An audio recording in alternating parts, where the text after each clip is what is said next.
DJ motherfucking Rello on the beat. DJ motherfucking Rello on the beat.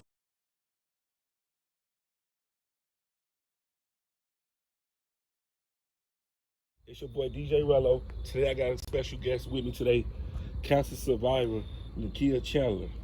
Hey everybody, I'm Nekeeya Chandler. I'm a 2-year cancer survivor. Nice to meet y'all. Hey. First of all, I want to say, congratulations on beating cancer. You know what I'm saying? I know that, it was caused a lot of stress, you know what I'm saying, on you and stuff. I'm just happy you made it. Thank Okay. you. I want to get to, you know what I'm saying, let's take it back to like 3-4 years ago. How long did your father have, cancer? Your father had it first, right? Yes, my father had lung cancer first. How long did he had it fighting it? My father was fighting cancer for about 8 years. 8 years. That was a hell of a struggle. It was. So how did that make you feel? After seeing your daddy fighting it. It hurted me. I had my daddy back through the beginning all the way to the end. It was the most painful thing I had to endure myself. Doing all his medications, all his doctor's appointments, I was there through all of it. And my daddy decided to stop taking the medications. And once he stopped, he was okay for 4 years straight. Then he couldn't take it no more.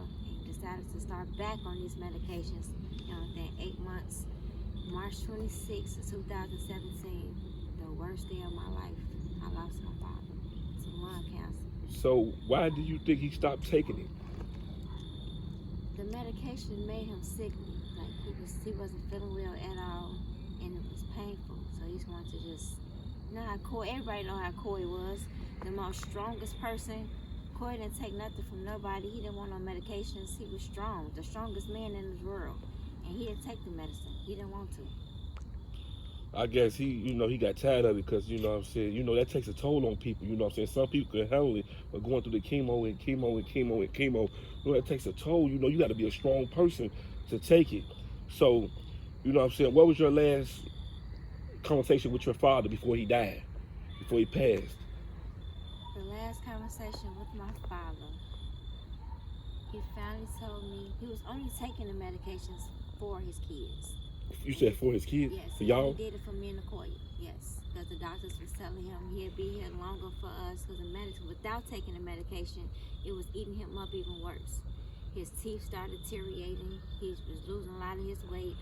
So he felt like, listen to the doctors, that if he started taking his medication, it'll keep him here longer and it can fight and try to kill the cancer that was burning inside of him. But it only made it worse. And the last words my daddy said to me was, I love you here and you're my poo and daddy gonna be with you forever. But I can't take this no more. I'm done. So I'm wondering like why, he stopped taking the medicine. If he said he was, taking the medicine for you all, y'all was his pride and joy, and his grandkids was his pride and joy. And what I'm saying, why would he stop taking the medicine? I guess he probably didn't want to suffer no more. He got tired of suffering. They took his tonsils out. My daddy couldn't talk no more. My daddy just wasn't himself, and I didn't want to see my daddy living like that. So you was okay with him. I mean, no, you wasn't okay with him passing, but you was okay at peace. Because you was at peace because you was tired of him suffering. Yes, I was tired of seeing my father suffer the way that he was. Okay, now it's been, let's see, fast forward. It's been 6 years since your daddy passed. 5 years since your daddy passed. Okay, take me to the point where, okay, after your daddy passed, you was still down. I saw it on Facebook. You were still down about your father, but then it was like you were still up. I knew you for 20 years. I remember this pretty girl. Always life of the party, life of the, what I'm saying, just for the life. So tell me about the day. What day did you find out that you had cancer? Or did you have any symptoms? The day I found out I had cancer was January 26th of 2020. January 26, 2020? Yes. That's when I found out that I had cancer. Okay, did you have symptoms? Not that I knew of, but I did. I had a big lump in my right breast. It was real big. Was it painful? No, it was not painful at all. He didn't feel nothing. It was just a lump. It was moving around in my breast. And everybody know I had heavy breasts, so I didn't feel anything. Okay, was you in denial of it? Did you go to a second opinion about it? There was never a thought that cancer is what it was. I didn't know what it was. I thought maybe it was a blood clot or a cyst. When I did go to the doctor, I went to Roseland Hospital. Don't ever go there. I went to ask the doctor, what is this in my chest? It was just a lump, and it didn't hurt. It was just a ball that I could just play with it and move it around. You could play with it? Yeah, it was just a ball just rolling around in my chest. And the doctor said, oh, it's just a cyst. You're going to be okay. I can subscribe you to go to another hospital, and they can just have a surgery removed and just cut the cyst off, and you'll be okay. It's just a big So they blood told clot. you It was just a cyst. it was a cyst. Yes. Don't nobody, you heard she say Roseland Hospital. I don't mean nobody, if you going through a surgery or whatever, don't nobody go to Roseland Hospital. So, okay, so when did you go to get a second opinion? Where did you go? I didn't get a second opinion. He wrote me my prescription to go have my surgery done. But he sent me to UIC hospital because that's where the surgeon was placed, at UIC. Right. So that day I went from thinking I'm going to just get a regular surgery. That doctor there at UIC, Dr. Russell, hey, he wanted to get his x-rays first to see how big my cyst was, to see when he'll be able to move it around, where it was at. I don't mean to cut you off. Did they do x-rays at Roseland? Yes, they did. Okay, and that's when he said it was just a cyst. Okay, he looked it up, showed me what a cyst was, and I believed him. Okay, finish what you were saying with UIC. So now that I'm at UIC to get my surgery done, get the cyst removed out, Dr. Russell said, this is not a cyst, this is huge. And it was 13 centimeters. A cyst can 13 go over, centimeters? A cyst don't move over 6 centimeters. Mine was double that size. 13 centimeters? 13 centimeters. Okay, now what else he said? So I got my mammogram. Okay. They didn't want to give me a mammogram because you have to be 40 and older for a mammogram. And at the time, I was only 28. So they felt like I was too young for a mammogram. Too young for a mammogram. So the doctors were saying, we really need to give her this mammogram. Forget the rules, give it to her. So I got my mammogram. The very next day, I got a phone call. From the doctor? From the doctors. And what did he say? What did he say, and then how did you feel emotionally, knowing that your daddy, your father, just died from cancer? He couldn't tell me over the phone. Oh, he told you to come in? No, he just said yes. He said, Nekeeya, Chandler, can we see you as soon as possible? So what you thought then? I didn't have no idea. He called me at 6 a.m. I had to be at work at 8. So I'm that like, get your no, kids sir, up and everything. I'm finna get ready for work. I'll see you later. He said, no, ma'am, I'll write you a doctor's note, but I need you to get here as soon as you can. Okay, so take me to the step, through the step when you got there. When I got there, my appointment was at 4:30. 4:30 in the morning or 4:30 night? 4:30 p.m. Okay. Was my appointment time. Okay. January 26th at 4:30 p.m. Dr. Russell walked in the office. He said, hi, Nekeeya, how are you? I just looked at the man. Hey, what's up? Do I got cancer? So you just asked, you just bold asked him that. Why you just bold asked him that? I don't mean to laugh, but why you bold asked him that?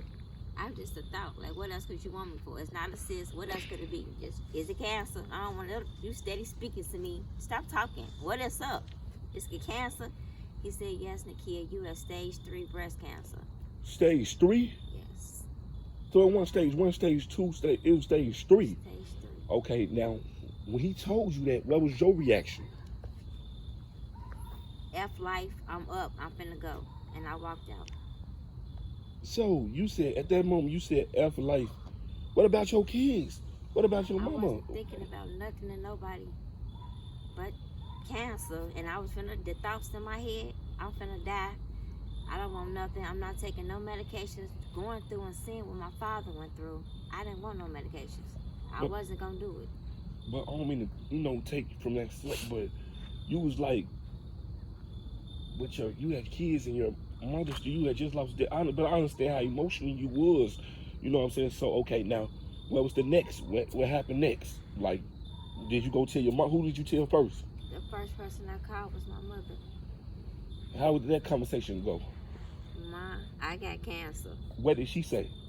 What? Like, yes, I got cancer. She be like, cancer? What? Cancer? What? Like, I have breast cancer. And she be like, Because she believe it? no, she didn't. Okay, now what's the next step after that? What they tell you, the doctor said you can start chemo? Yes, he told me I could start at least right away, as soon as I can. I had to have my surgery to get a cyst placed into my chest. And I had a cyst placed into my chest that I had to receive all my medications out of that. So, let's flash back.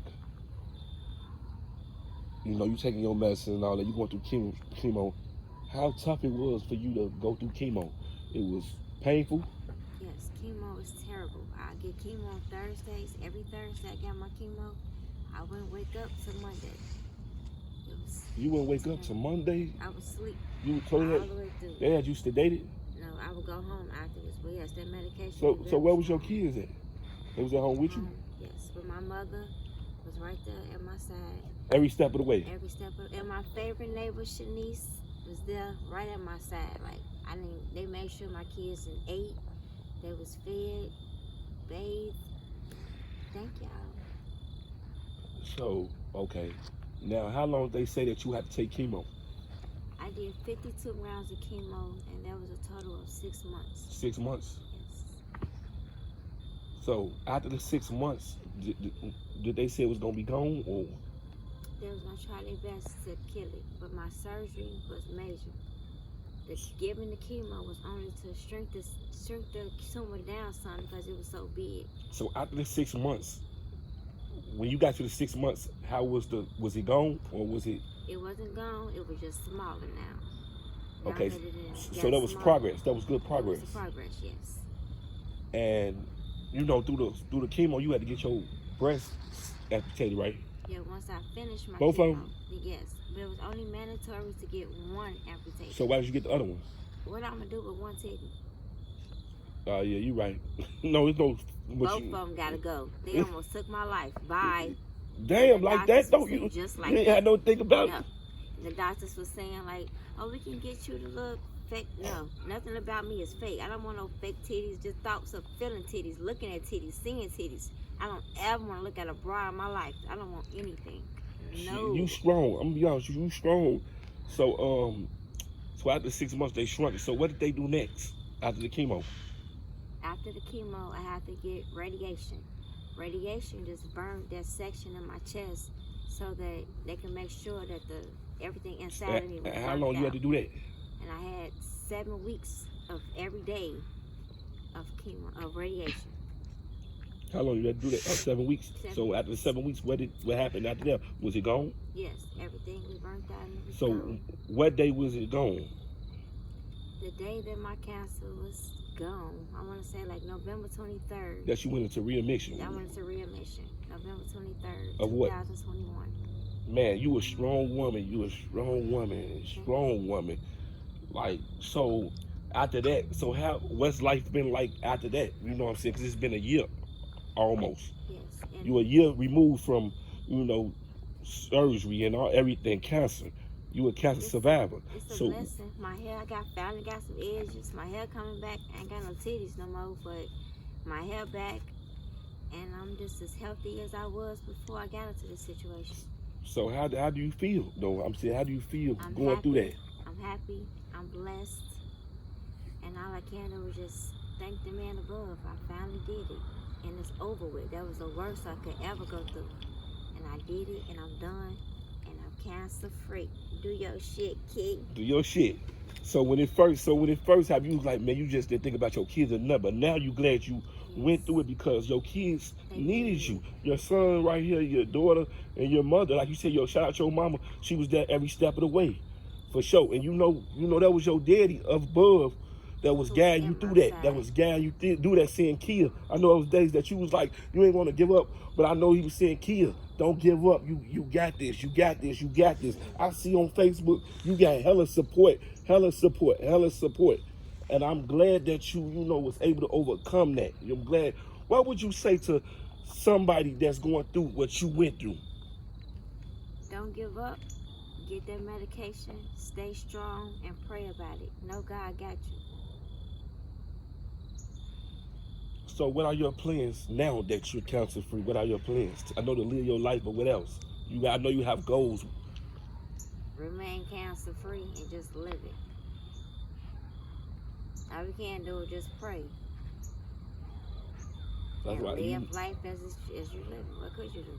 You never know what somebody's going through, and you know what I'm saying. Do you have anything else you would like to say to, you know what I'm saying, to anybody out there, to thanking anybody, or you know what I'm saying? Do you have anything else you have to say to somebody? I just want to tell everybody, all the women, get checked up. Always check yourself, because I had no idea that I would be here today and damn near dead tomorrow. But I'm not. I'm here. I bless everyone all over the universe. I love y'all. Bye. It's your boy DJ Rello. It was nice having you on the show, Nekeeya, Chandler. You know what I'm saying? You are a strong person. We definitely gonna do an interview probably like another year or 6 months down the line, because I want to see how far you have became and how far you have came. I'm glad that you survived the cancer. You know what I'm saying? Because ain't too many people survive stage 3 cancer. You are blessed, and keep living your life.